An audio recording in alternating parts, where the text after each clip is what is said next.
Friends, welcome to SR विद्यालय। आज की वीडियो में हम लोग class 11th physics chapter 1 physical world discuss करेंगे। तो चलिए हम लोग स्टार्ट करते हैं। फिज़िकल वर्ल्ड, सबसे पहले हम समझते हैं कि फ़िज़िकल वर्ल्ड में फ़िज़िक्स का मतलब क्या होता है। फ़िज़िक्स का मतलब होता है, फ़िज़िक्स जो है आपका एक साइंस का पार्ट है और फिज़िक्स की दुनिया को कहते हैं हम फिज़िकल वर्ल्ड। फिज़िक्स आपका साइंस का पार्ट है और फिज़िक्स जो है और फिज़िकल वर्ल्ड हो गया आपका फिज़िक्स की दुनिया। अब साइंस क्या है? Science is an organised knowledge. तो साइंस जो है वो एक हर किसी भी चीज़ की, जो हमारे नेचर में चीज़ें होती है, उनकी ऑर्गेनाइज्ड नॉलेज को हम लोग साइंस कहते हैं। उसके बाद फिज़िक्स क्या है? फिज़िक्स है आपकी स्टडी ऑफ नेचर, यानी जो हमारी नेचर है उसकी स्टडी करना, उसको हम फिज़िक्स कहते हैं। तो चलिए अब हम लोग सबसे पहले आते हैं steps of scientific study. Scientific study करने के कुछ स्टेप्स होते हैं जो हम स्टडी करते हैं और उसके बाद ही हम कुछ कंक्लूजन देते हैं। तो फर्स्ट स्टेप होता है ऑब्जर्वेशन, यानी कि हम जो हमारी नेचर में चीज़ें हो रही हैं सबसे पहले उन्हें ऑब्जर्व करते हैं। ऑब्जर्वेशन लाइक एग्जाम्पल के तौर पे अगर हमने ऑब्ज़र्व किया कि जो पानी होता है वो स्लोप से डाउनवर्ड डायरेक्शन में आता है, तो ये हमने ऑब्जर्वेशन की। उसके बाद कंट्रोल्ड एक्सपेरिमेंट, अब उसका हम लैब में जाकर एक एक्सपेरिमेंट करते हैं। जैसे हमने लैब में एक स्लोप ली, फिर हमने वाटर लिया, तो हमने देखेंगे कि कितने सेकंड में कितना पानी कितनी स्पीड से नीचे जाता है, तो हम उसका पूरा लैब में कैलकुलेशंस करते हैं, लैब में उसका एक्सपेरिमेंट करते हैं, जो चीज़ हमने अपनी नेचर में ऑब्जर्व की होती है। थर्ड आता है qualitative and quantitative analysis. Analysis मतलब रीज़न, और क्वालिटेटिव और क्वांटिटेटिव का मतलब होता है वजह, और क्वांटिटेटिव का मतलब होता है मैथमेटिकल कैलकुलेशन। यानी कि हम फिर लैब में एक्सपेरिमेंट करने के बाद ये देखते हैं कि ऐसी इसकी वजह क्या है, कि ऐसा क्यों हो रहा है।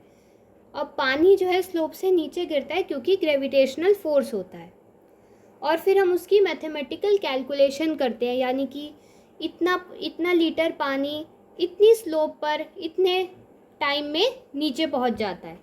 ये सब हम मैथमेटिकल कैलकुलेशन करते हैं। उसके बाद मैथमेटिकल मॉडलिंग, यानी कि जो हमने चीज़ का पूरा क्वालिटेटिव और क्वांटिटेटिव एनालिसिस किया, उसका हम फार्मूला बनाते हैं। लाइक अगर हम यही वाला एग्जांपल लें, तो हमने एक फार्मूला बना लिया कि सपोज़ 1 लीटर पानी आपका 1 सेकंड में नीचे आ जाता है स्लोप से, तो ये आपका फार्मूला हो गया कि 1 लीटर पानी 1 सेकंड में नीचे आ जाता है। प्रिडिक्शन, अब उसके बाद हम प्रिडिक्शन करते हैं कि क्या क्या हो सकता है। उसके बाद आता है वेरिफिकेशन एंड फॉल्सिफिकेशन।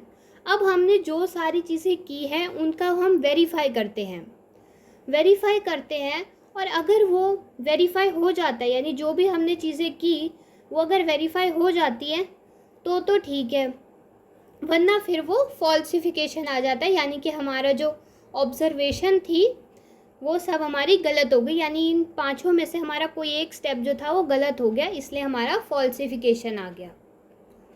और अगर अब फॉल्सिफिकेशन आ जाता है तो हम फिर से स्टेप 1 से स्टार्ट करते हैं, फिर हम ऑब्जर्वेशन करेंगे, फिर कंट्रोल्ड एक्सपेरिमेंट करेंगे, तो ये प्रोसेस पूरा शुरू से स्टार्ट हो जाता है। फिर उसके बाद एक फिज़िक्स में या फिर साइंस में एक लाइन होती है, नथिंग इज़ फाइनल। इस लाइन का मतलब क्या है? नथिंग इज़ फाइनल का मतलब ये होता है कि जो नेचर में हमारी चीज़ें होती हैं या फिर फिज़िक्स में, हम किसी भी चीज़ को फाइनल नहीं कह सकते। जैसे कि इसमें एग्जाम्पल के तौर पे न्यूटन ने अपनी कॉर्पुस्कुलर थ्योरी दी थी लाइट के बारे में, कि जो लाइट होती है वो एक पार्टिकल नेचर होती है। तो सब लोग ने यही मान लिया और सब लोग यही पढ़ने लगे। लेकिन उसके थोड़े टाइम बाद जो हाइजेंस थे, उन्होंने अपनी वेव थ्योरी दी कि जो लाइट होती है वो वेव नेचर की होती है, तो सब लोग ये मानने लगे। और उसके थोड़े टाइम बाद सीधा आइंस्टाइन आए और उन्होंने अपनी फोटोनिक थ्योरी दी कि जो लाइट है वो ड्यूअल नेचर होती है, वो पार्टिकल भी होती है और वेव नेचर की भी होती है। तो इस तरह से कोई भी चीज़ फाइनल नहीं है, जैसे जैसे प्रोग्रेस होती जाती है वैसे वैसे जो हमारी थ्योरीज होती हैं वो बदलती जाती है। तो चलिए अब हम लोग अपने नेक्स्ट पेज पर आते हैं। नेक्स्ट पेज, अब हम सबसे पहले पढ़ते हैं कि ब्रांचेस ऑफ साइंस क्या हैं। तो साइंस की जो ब्रांचेस हैं वो भी बहुत सारी होती हैं, पर मेन जो आप लोगों को भी पता है वो है फिज़िक्स, केमिस्ट्री एंड बायोलॉजी। वैसे बहुत सारी ब्रांचेस होती हैं, जूलॉजी हो गई, बहुत सारी होती हैं। और जो फिज़िक्स, केमिस्ट्री, बायो ये तो हम पढ़ते हैं, और मैथ्स इज़ अ टूल, यानी कि फिज़िक्स, केमिस्ट्री और बायो इन तीनों को पढ़ने के लिए हमारे पास मैथ्स होना चाहिए। जो मैथ्स है वो इन तीनों का, यानी सारी जो साइंस की ब्रांचेस हैं उनका टूल है, यानी कि उनका औजार है। ठीक है, यानी मैथ्स जो है वो एक टूल की तरह काम करता है। उसके बाद हम एक और चीज़ पढ़ते हैं, thrust areas in study of physics. ये ही इम्पॉर्टेंट टॉपिक है इस चैप्टर का, thrust areas in study of physics. तो फर्स्ट है यूनिफिकेशन। अब यूनिफिकेशन क्या होता है? यूनिफिकेशन के पहले हम डेफिनेशन पढ़ते हैं। Efforts are made to explain different phenomenas in nature on the basis of one or minimum laws. तो इसका मतलब क्या होता है कि जैसे हमने बहुत सारी ऑब्जर्वेशंस की, तो हम उन सब को यूनिफाई कर देंगे एक लॉ के अंडर। जैसे हमने ये ऑब्जर्वेशन की, जो एप्पल है वो पेड़ से ग्राउंड पर गिरता है, वाटर जो है वो स्लोप से डाउनवर्ड जाता है, और जो अर्थ है वो सन के चारों तरफ घूमती है। तो ये सारी जो हमने ऑब्जर्वेशंस की उन्हें हमने एक ही यूनिफाई कर दिया एक लॉ के अंदर, जो है लॉ ऑफ ग्रेविटेशन। ऐसे बहुत सारे एग्जांपल्स होते हैं। तो यूनिफिकेशन का मेन मतलब होता है बहुत सारी ऑब्जर्वेशंस को एक लॉ के अंदर यूनिफाई कर देना। सेकंड हम आते हैं रिडक्शनिज्म। रिडक्शनिज्म होता है to understand or to derive the properties of bigger or more complete system. The properties its simple constituents are taken into around the approach is called reductionism. तो अगर हम देखें तो रिडक्शनिज्म होता है जैसे हमने कोई चीज़ ऑब्जर्व की और हमने उसका क्या किया, उसको फॉर्मूला बनाना चाहा, उसका फॉर्मूला बनाया, पर वो फॉर्मूला बहुत ही डिफ़िकल्ट आ गया। तो हमने उसको क्या किया, छोटे छोटे उस फॉर्मूले को छोटे छोटे टुकड़ों में बांट दिया, हमने उसका रिडक्शनिज्म कर दिया, उसको रिड्यूस कर दिया, और फिर छोटे छोटे फार्मूले उसको पढ़ना शुरू कर दिया। इसमें लिखा भी हुआ है डिफ़िकल्ट फार्मूला और कम्प्लेक्स एक्टिविटी को समझने के लिए छोटे छोटे टुकड़ों में डिवाइड कर देना। तो अगर हम डेफिनेशन से समझे, टू अंडरस्टैंड और derive the properties of bigger और मोर कंप्लीट सब सिस्टम। मोर कंप्लीट नहीं है यहाँ पे, मोर कम्प्लेक्स सिस्टम। तो यानी कि जो बिगर सिस्टम्स हैं या कॉम्प्लेक्स सिस्टम हैं उनकी प्रॉपर्टीज़ को अंडरस्टैंड या फिर डिराइव करने के लिए जो उनको सिंपल कॉन्स्टिट्यूएंट्स में बांट देना, यानी उनके सिंपल कॉन्स्टिट्यूएंट्स को पहले पढ़ना और फिर धीरे धीरे करके उसे समझना। ठीक है, अब हम अपने नेक्स्ट पेज पर आते हैं।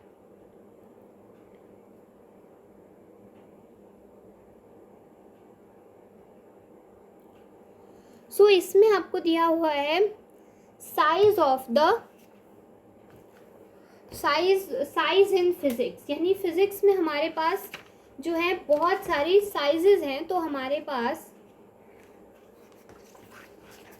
वेरी लार्ज साइज है यूनिवर्स का, जो कि है 10⁻26 मीटर, यानी कि हम फिज़िक्स की मदद से इतने लार्ज डिस्टेंस को कैलकुलेट कर सकते हैं, जो कि है 10⁻26।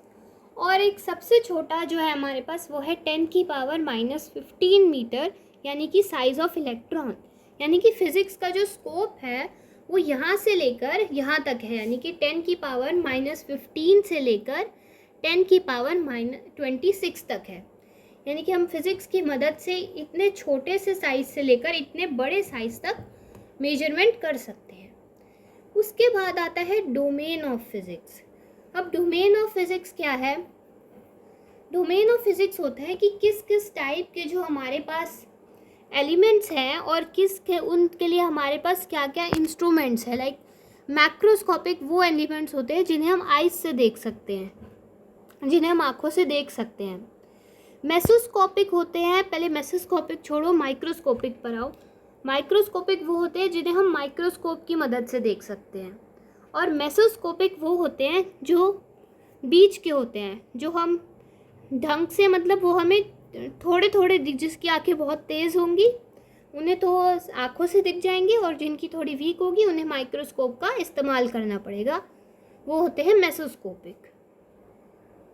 उसके बाद आता है excitement of physics. Excitement of physics का मतलब है कि फिज़िक्स ने जो अभी तक न्यू इन्वेंशंस किए हैं, जैसे उसने मोबाइल फ़ोन आया है, कंप्यूटर आए हैं, टीवी आए हैं, तो इस चीज़ों को फिज़िक्स ने इन चीज़ों को इन्वेंट किया है, तो इस वजह से हमें फ़िज़िक्स पढ़ने में एक्साइटमेंट आती है। तो ये सारी चीज़ें आपकी फ़िज़िक्स की एक्साइटमेंट में आती हैं।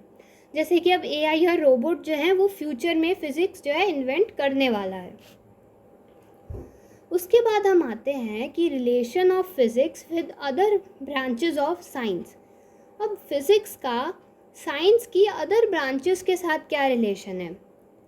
जैसे बायोलॉजी ले लो, तो बायोलॉजी में क्या है फिज़िक्स का रिलेशन। बायोलॉजी में हम लोग माइक्रोस्कोप का इस्तेमाल करते हैं, एक्सरे करते हैं, तो ये सारी फिज़िक्स की इन्वेंशंस हैं। केमिस्ट्री में हम लोग फोर्स, एनर्जी, ये सारी चीज़ों को डिराइव करते हैं, तो ये भी है किसके लिए है, ये भी फिज़िक्स की इन्वेंशंस है। फिज़िक्स ने इन सब चीज़ों को डिराइव किया है। उसके बाद जियोलॉजी यानी कि भूगर्भ विज्ञान, यानी कि जैसे 50 ईयर्स ओल्ड, कितनी चीज़ें पुरानी हैं, यानी कि हमें कोई एंशियंट चीज़ मिली तो हम फिज़िक्स की मदद से ये पता लगा सकते हैं कि ये 50 साल पुरानी है या 5,000 साल पुरानी है। ये चीज़ें हम फिज़िक्स की मदद से पता लगा सकते हैं। उसके बाद अगर हम आए तो फोर्सेस इन आवर नेचर, तो मेन जो होते हैं हमारे पास जो बेसिक 4 फोर्सेस हैं, ये बेसिक हमारे पास 4 फोर्स हैं नेचर के, जो कि है gravitational force, electrical force, nuclear weak force और न्यूक्लियर स्ट्रॉन्ग फोर्स। अब ग्रेविटेशनल फोर्स तो आप लोगों को पता ही है कि ग्रेविटेशनल फोर्स का आपको फॉर्मूला भी पता है, force equal to gravitational constant into m1 m2 upon r²। तो ये तो आपने पहली क्लासेस में पढ़ा हुआ है। हम आते हैं इलेक्ट्रिकल फोर्स पे। तो इलेक्ट्रिकल फोर्स आपका होता है, जैसे एग्जांपल के लिए मैं दूं तो हम लोग जब चॉक से बोर्ड पर लिखते हैं तो चॉक जो होती है वो बोर्ड के ऊपर चिपक जाती है, तभी हमें बोर्ड पर लिखा हुआ दिखाई देता है। तो क्या होता है कि जो उसके इलेक्ट्रिकल फोर्सेस होते हैं, इस वजह से वो चॉक के पार्टिकल्स बोर्ड के साथ चिपक जाते हैं, और जब हम डस्टर से उन्हें रब करते हैं तो वो चॉक के पार्टिकल्स डस्टर के साथ चिपक जाते हैं। उसके बाद अगर हम आए न्यूक्लियर वीक फोर्स और न्यूक्लियर स्ट्रॉन्ग फोर्स पे, तो पहले मैं आपको न्यूक्लियर वीक फोर्स जो है वो आपका हाई लेवल में आएगा, यानी कि क्लास 12th या उसके अगले सेशंस में आएगा। अगर अब हम आए न्यूक्लियर स्ट्रॉन्ग फोर्स पर, तो जैसे कि हमें पता है कि जो एक न्यूक्लियस होता है उसमें प्रोटॉन्स होते हैं और न्यूट्रॉन्स होते हैं। तब अगर किसी न्यूक्लियस में प्रोटॉन्स होते हैं आपके पॉजिटिवली चार्ज्ड, तो अगर किसी न्यूक्लियस में, यानी न्यूक्लियस आपका बहुत छोटा होता है, तो इतनी छोटी सी जगह में अगर आपके 2 प्रोटॉन्स पड़े हैं, यानी कि 2 पॉजिटिव चार्ज पड़े हैं, तो कैसे पड़े हैं, क्योंकि हमें पता है कि positive charge repel each other, तो वो रिपेल होके, मतलब एक्सप्लोजन होके बाहर क्यों नहीं निकल गए, वो एक साथ क्यों हैं, तो वो इसलिए हैं क्योंकि इस पर न्यूक्लियर स्ट्रॉन्ग फोर्स लग रहा है। तो ये सब आपकी फोर्स के बारे में हो गई। अब हमें इनकी रेशो पता होनी चाहिए। जो आपका ग्रेविटेशनल फोर्स है, ये आपका न्यूक्लियर वीक फोर्स है, तो इनकी आपको ये रेशो है न्यूक्लियर इलेक्ट्रिकल फोर्स और न्यूक्लियर स्ट्रॉन्ग फोर्स, तो 1:10⁻25 रेशो 10⁻36 रेशो 10⁻38। तो जो आप देख रहे हो न्यूक्लियर स्ट्रॉन्ग फोर्स जो है वो सबसे हाई फोर्स है, और जो ग्रेविटेशनल फोर्स है वो सबसे लो फोर्स है। अब आप देखो gravitational force nuclear strong force के कंपैरिजन में कितना कम है। और एक और चीज़ आप लोग याद कर लो कि जो न्यूक्लियर स्ट्रॉन्ग फोर्स की रेंज होती है वो 10⁻−15 से लेकर 0.5 फर्मी तक होती है। अब ये क्या है कि अगर जो सब्सटेंस है आपका, अगर जो फोर्स लग रहा है 2 चीज़ों में, अगर वो इससे कम है तो क्या होगा, तो वो एक दूसरे को रिपेल कर देंगे। आप समझ रहे हो। अगर जो इन दोनों के बीच में फोर्स लग रहा होगा, अगर तो वो 10⁻⁻15 से कम हुआ, इस रेंज के अंदर नहीं हुआ, ये जो रेंज हमें दी हुई है, अगर इस रेंज के अंदर ये फोर्स नहीं होता है तो इन पर न्यूक्लियर स्ट्रॉन्ग फोर्स अप्लाई नहीं होगा, इन पर काम नहीं करेगा, ये लोग आपस में रिपेल हो जाएंगे। चलिए अब हम लोग आते हैं नेक्स्ट पेज पर। नेक्स्ट पेज है, अब क्लासिकल फिजिक्स पर आते हैं। क्लासिकल फिजिक्स होती है आपकी आजू बाजू घटने वाली फिजिक्स, यानी कि जो आपके आसपास क्या चीज़ें घट रही हैं उन्हें हम लोग क्लासिकल फिजिक्स कहते हैं। अब हमारे पास 4 कंजर्वेशन लॉज हैं फिजिक्स के अंदर, जो कि आपको पता होगा, law of conservation of energy, law of conservation of linear momentum, law of conservation of angular momentum, law of conservation of charge.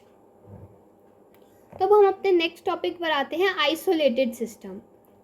बाहरी चीज़ों से कोई मतलब नहीं, यानी आइसोलेटेड का मतलब ही क्या होता है कि अपने अपने में रहना, किसी बाहर की चीज़ से कोई मतलब ना रखना, यानी कि any system assembly of particles or bodies on which no external force acts is called isolated system, यानी कि कोई बाहर का फोर्स नहीं लग रहा है, उसे हम लोग आइसोलेटेड सिस्टम कहते हैं।